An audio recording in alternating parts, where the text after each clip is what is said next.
जो व्यक्ति 100 के 100 प्रश्न करेगा उसको 1.2 मिनट्स यानी कि 72 सेकंड उसको एक प्रश्न अटेम्प्ट करने के लिए मिलेंगे।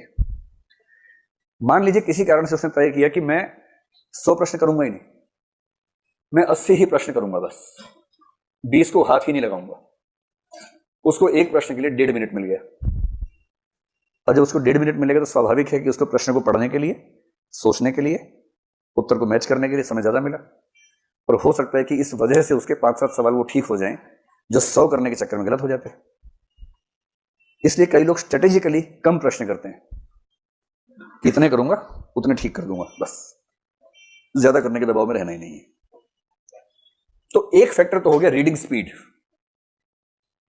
आपकी किसी प्रश्न को पढ़ने की स्पीड कितनी है, उससे आप तय करें कि आप कितने प्रश्न करना चाहते हैं अटेम्प्ट। एक दूसरा फैक्टर बहुत महत्वपूर्ण है, और दूसरा फैक्टर है तुक्का लगाने की क्षमता। इसमें हंसी आती है, पर दरअसल ये बड़ी गंभीर बात है। हंसी आपको तुक्का शब्द से आ रही है, दरअसल मैं बताना चाह रहा हूं कि तुक्का बहुत वैज्ञानिक वस्तु है। तुक्का बहुत यादृच्छिक या आर्बिट्रेरी मामला नहीं है, बहुत वैज्ञानिक चीज है। चलिए हम समझने का प्रयास करें। जैसे जनरल कैटेगरी में मान लीजिए कि आप एग्जाम दे रहे हैं और आपको 110 या 112 मान लेते हैं, 56 प्रश्न आपके ठीक होने चाहिए। आपका स्कोर 112 हुआ और आप प्रीलिम्स में क्वालिफाई हो गए, ठीक है। अब 56 प्रश्न आपके सही हैं, इसका मतलब है नेगेटिव मार्किंग हटाने के बाद इतने सही हैं। जो यूपीएससी का नेगेटिव मार्किंग का तरीका है वो बड़ा ही सिस्टमैटिक तरीका है। नेगेटिव मार्किंग का मेथड संक्षेप में समझ लें, बहुत वैज्ञानिक है। उसका फायदा क्या है, नुकसान क्या है, दोनों बातें स्पष्ट होनी चाहिए। मेरी जनरल सलाह ये है कि तुक्का जम के लगाइएगा परीक्षा में, लेकिन उस सलाह पे आने से पहले वजह समझाना चाह रहा हूं आपको। और ये सलाह सबको नहीं है, किसको नहीं है ये आपको खुद जज करना है अभी की बात सुनने के बाद। जनरल सलाह यही है। लेकिन नेगेटिव मार्किंग का यूपीएससी का बड़ा सरल सा नियम है कि अगर आपका एक प्रश्न सही हुआ तो उसमें 2 नंबर मिलेंगे, और यदि आपका एक प्रश्न गलत हुआ तो उसमें सही होने पर मिलने वाले अंकों का 1/3 कट जाएगा, तो 2/3 आपका माइनस हो जाएगा। 2/3 का सरल सा मतलब क्या हुआ, कितना हो जाएगा, 0.66 नंबर आपके कट जाएंगे। अब इस तरह से बात समझना मुश्किल लगता है, इसको हम सरल भाषा में समझते हैं। मान लीजिए कि आपने पेपर देखा, उसमें प्रश्न क्रमांक 1, 2, 3 और 4, आपको चारों का अता पता ही नहीं है बिल्कुल भी। आपको यह भी नहीं समझ में आ रहा कि ये वही पेपर जो मैं देने आया था, कोई और पेपर है, समझ नहीं आ रहा है, कुछ भी नहीं पता आपको उसके बारे में। ऐसे 4 प्रश्न हैं। यूपीएससी ये नहीं चाह रही कि तुक्का मारने वालों को नुकसान हो। कहीं कहीं नेगेटिव मार्किंग का पर्पस क्या होता है कि तुक्का लगाने वालों को नुकसान होना चाहिए। यूपीएससी केवल ये चाहती है कि तुक्का लगाने वाले को फायदा ना हो। मैं उम्मीद करूं कि आप दोनों का अंतर समझ पा रहे हैं।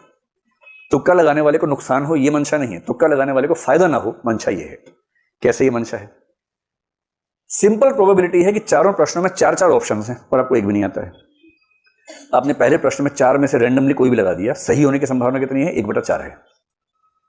आपने चारों प्रश्नों में तुक्का लगाया, सही होने की संभावना कितनी है, 1/4 है। सिंपल लॉ ऑफ प्रोबेबिलिटी कहता है कि आपका एक ठीक होगा, 3 गलत होंगे। एक ठीक होने से 2 नंबर मिलेगा, 3 गलत होने से 2 नंबर कटेंगे, और इसका मतलब है कि आप 0 के 0 हैं। अगर आपने 4 प्रश्नों में तुक्के लगाए तो स्कोर आपका 0 ही रह जाएगा। इसलिए इन्होंने जो नेगेटिव मार्किंग की कसौटी रखी है कि 3 गलत प्रश्नों पर उतने ही नंबर कटेंगे जितना एक सही होने पर कटते हैं, इसके पीछे का आर्गुमेंट ये है। इससे सरल सा निष्कर्ष है कि तुक्का लगाने से फायदा हो ना हो, नुकसान तो नहीं होता है। एक निष्कर्ष निकलता है ये वाला, तो नुकसान तो हो ही नहीं रहा इससे। अब भगवान करे कि मान लीजिए तुक्का लगा 2 ठीक हो जाए बाई चांस, सोच के देखिए। अगर ऐसा हो जाए, मान लीजिए अगर ऐसा हो जाए, 2 सही होने पर इसको 4 नंबर मिल गए, मिले ना, जबकि 2 गलत होने पर इसका जो कटा है वो केवल 1.33 कटा है। इसने 4 में से 2 तुक्के सही कर दिए। आप मेरी बात समझ गए। और यदि कोई तुक्के में इतना माहिर है कि 4 में 3 ठीक कर दिए उसने, 6 नंबर मिले। नुकसान कितना का हुआ, केवल एक गलत, 0.66, 5.34 का उसको शुद्ध लाभ मिला। और असली बात यह है कि अगर आपको प्रीलिम्स क्वालिफाई करने के लिए 56 प्रश्न करने हैं, मेरी समझ में यूपीएससी देने वाले 5 लाख लोगों में से मैक्सिमम 5 ऐसे होंगे, या बहुत मानूंगा तो मान लूंगा 20-30 ऐसे होंगे जो बिना कोई प्रश्न गलत किए 56 ठीक कर सकते होंगे। इस एग्जाम की नेचर, मतलब अगर आपने एग्जाम दिया है या कम से कम मॉक टेस्ट ठीक से दिया है तो आप